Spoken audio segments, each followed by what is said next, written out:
Hello అండి, నేను మీ Dharani. Welcome to my channel princess Hayyanshi. ఈరోజు వచ్చేసి ఏంటంటే స్వీట్ కార్న్తో గ్యారెల్ అండి. నార్మల్ కార్న్తో అందరూ చేసుకుంటారు, స్వీట్ కార్న్తో చేసుకొని చూడండి ఒకసారి. చాలా అంటే చాలా బాగుంటాయి, చూడగానే నోరూరిపోతుంది. వీటిని అయితే చేసుకోండి. ఇంకా ఇవి ఎట్లా చేసుకోవాలి, ఇందులో ఏం వేసుకోవాలనేది ఇప్పుడు చూద్దాం. ఇంకా స్వీట్ కార్న్ గ్యారెల్ అంటేనైతే స్వీట్ కార్న్ కంపల్సరీ కదా. నేనైతే ఇక్కడ 1 కేజీ స్వీట్ కార్న్స్ తీసుకున్నానండి. నేనైతే కేజీ తీసుకున్నా, మీరైతే మీకు నచ్చినన్ని తీసుకోండి. నేను చెప్పేవైతే కేజీకి సరిపోతాయి.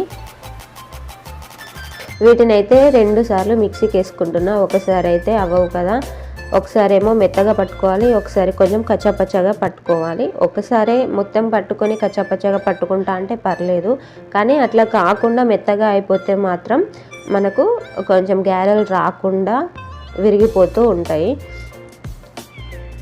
ఇంకా ఇందులో వేసుకోవడానికి పచ్చిమిర్చి, వెల్లుల్లిపాయ, జీలకర్ర. ఈ పచ్చిమిర్చి అయితే ఎక్కువగా కారం ఉండేయండి. మేము ఎక్కువగా కారం తిన్నాం కాబట్టి నార్మల్గా తీసుకున్నా. మీరు తినే వాళ్ళైతే ఎక్కువగా వేసుకోవచ్చు. వీటిని కూడా మిక్సీ పట్టుకోవాలి. అయిపోయింది. ఇప్పుడైతే ఇంకా మనం ఇవన్నీ కూడా మనం మిక్సీ పట్టుకున్న కార్న్ పిండిలో వేసుకొని అంతా కూడా మంచిగా కలుపుకోవడమే. కొత్తిమీర, కరివేపాకు, సాల్ట్, ఇంకా బియ్యం పిండి కూడా కొంచెంగా వేసుకొని మంచిగా కలుపుకోవాలి. ఈ బియ్యం పిండి వచ్చేసి ఎందుకు అనంటే స్వీట్ కార్న్స్ కదండి, విరిగిపోతాయి ఆయిల్లో వేయగానే. అట్లా కూడా చేసుకోవచ్చు, కాకపోతే ఆయిల్ అంతా పాడైపోతుంది. ఇంకా అందుకని చెప్పేసి ఇందులో కొంచెం బియ్యం పిండి యాడ్ చేసుకోవాలి. ఈ బియ్యం పిండి ఎంత వేసుకోవాలి అన్నది మీరు పట్టేదాన్ని బట్టి, కార్న్స్ మిక్సీ పట్టేదాన్ని బట్టి తెలుస్తుందండి. నాకైతే 1 కప్పు పట్టింది. కొంచెంగా వేసుకుంటూ కలుపుకుంటున్నా. ఇంకా మీరైతే కచ్చపచ్చగా పట్టుకుంటే మాత్రం కొంచెం తక్కువే పడుతుంది, మెత్తగా పట్టుకుంటే మాత్రం ఎక్కువే పడుతుంది. ఎక్కువే పట్టేలాగా మాత్రం మీరు మిక్సీ పట్టుకోవద్దు, ఎందుకంటే టేస్ట్ అంతా బాగోవు. ఇంకా ఇవంతా కూడా మంచిగా కలిపేసుకుందాం. ఇవంతా కలిపేసుకున్న తర్వాత ఇంకా డీప్ ఫ్రైకి సరిపడా ఆయిల్ పెట్టుకొని వేడవగానే గ్యారెల్ వేసేసుకోవడమే అండి. ఈ గ్యారెల్ వేసుకోవడానికైతే పెద్దగా శ్రమ పడాల్సిన అవసరం ఏం లేదు. ఇట్లా అందులో నుంచి కొంచెం పిండి తీసుకొని నొక్కి వేసుకోవడమే.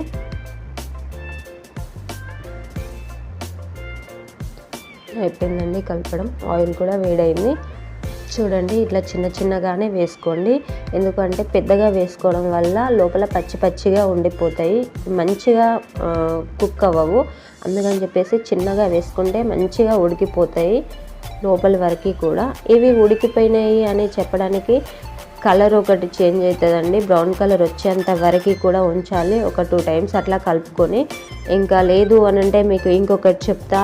ఇవి ఏవైనా కూడా మనం చేసుకునే రెసిపీస్ డీప్ ఫ్రై చేసుకునేవైతే ఆయిల్ మొత్తం ఇట్లా ఆ బుడగలు వస్తున్నాయి కదా, అవి రావడం ఆగిపోతుందండి. ఇవి అంటే కంప్లీట్ అయింది అని తెలియడానికి అది ఆగిపోతుంది.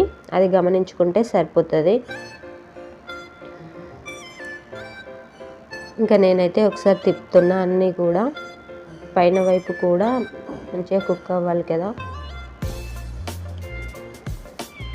చూడండి, కలర్ అయితే చేంజ్ అయింది. అవి బుడగలు రావడం కూడా కొద్దిగానే ఉంది కదా. ఇంకా ఇప్పుడు నేను తీసేసుకుంటా బయటకు. ఇంకా బబుల్స్ రావడం మొత్తం ఆగిపోవాలి అని ఉంచితే మాత్రం ఇవైతే పాడైపోతాయండి. ఈ టైంలోనే తీసేసుకోండి. అంతేనండి, మన స్వీట్ కార్న్ గ్యారెల రెసిపీ అయిపోయింది. చాలా అంటే చాలా సింపుల్గా అయిపోయింది కదా. చాలా టేస్టీగా కూడా ఉంటాయి. నేనైతే మీకు ఈ వీడియో నచ్చిందనే అనుకుంటున్నా. నచ్చితే మాత్రం ఒక లైక్ చేయండి. నా ఛానల్లోని మరిన్ని వీడియోలు మీకు రావాలి అంటే సబ్స్క్రైబ్ చేసుకోండి. బెల్ మాత్రం మర్చిపోవద్దు. Thank you.